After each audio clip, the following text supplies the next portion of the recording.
shit's in the safe. Got me a spot out the way. Nigga just tryna be safe. Let's get to the sports talk. Joined by the co-host of High Noon, Bomani Jones, who is one of the main voices in this new 30 for 30 about Michael Vick.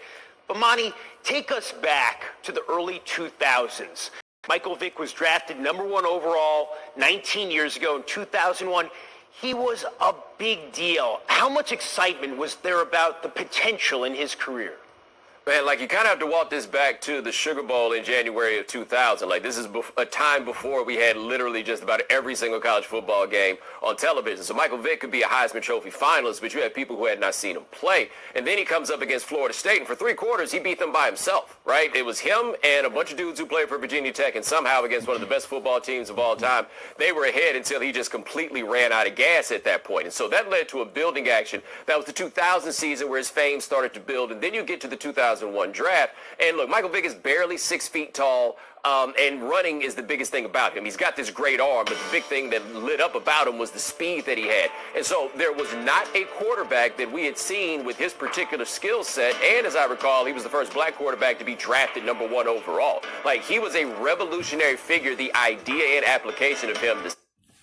And he just changed so much for this game. Like, the first ever black quarterback to be drafted #1, he just changed so much of an outcome in the early 2000s and what it led to now. How he changed the game and elevated to another level. It made everyone want to have that Vick now.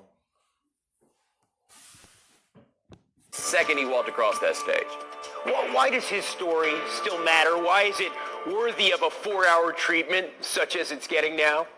Well, part of it is just kind of the athletic excellence. And for those of us who were there in the time who remember how mind-blowing it was just to see him for the first time, and remember, for example, that 2002 season where you just couldn't believe anybody could do that in the NFL.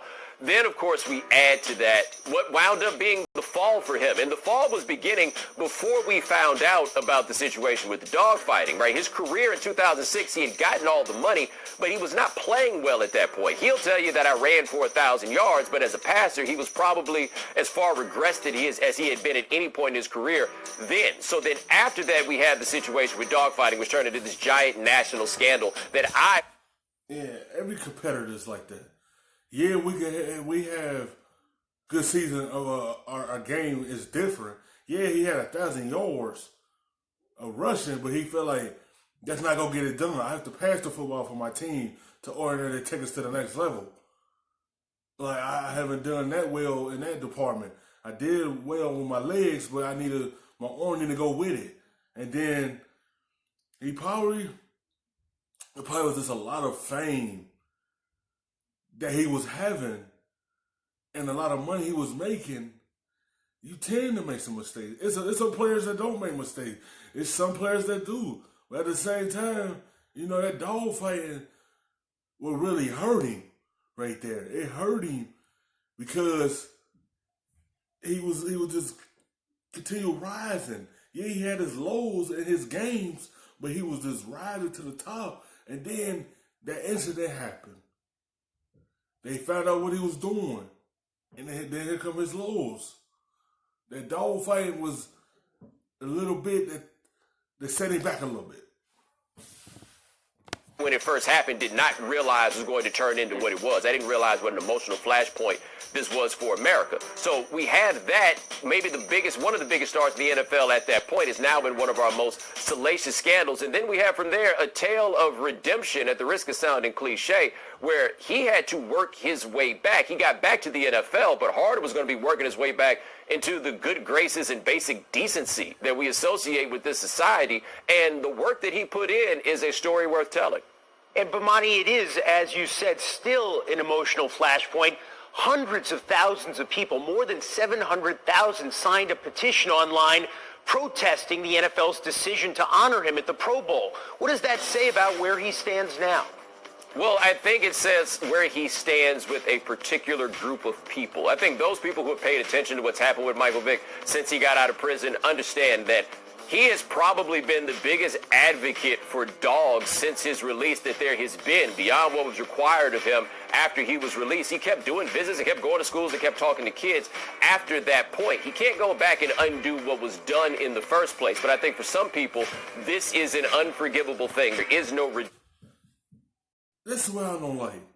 Everyone I like, they don't make mistakes in life. We all make them. I'll make them. He ain't the only one that make mistakes. If he have a career, everyone make them.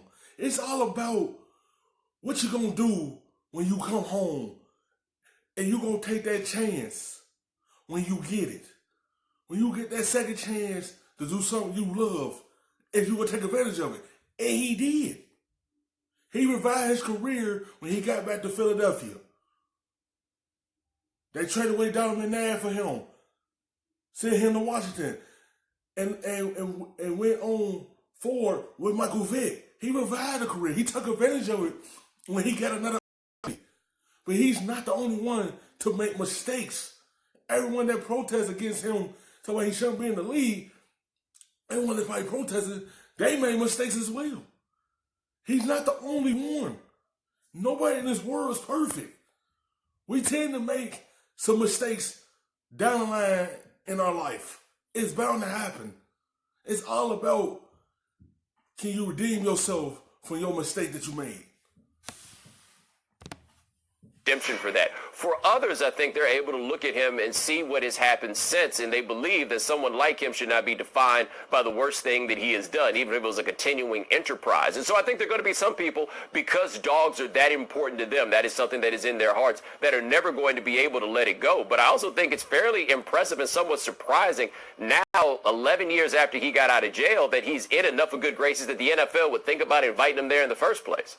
Still a lightning rod, Bomani Jones on Michael Vick. Bomani, thank you for joining us. Thank you. We're so glad you're watching ESPN on YouTube. For more But look back at the rub, nigga, I gotta be safe.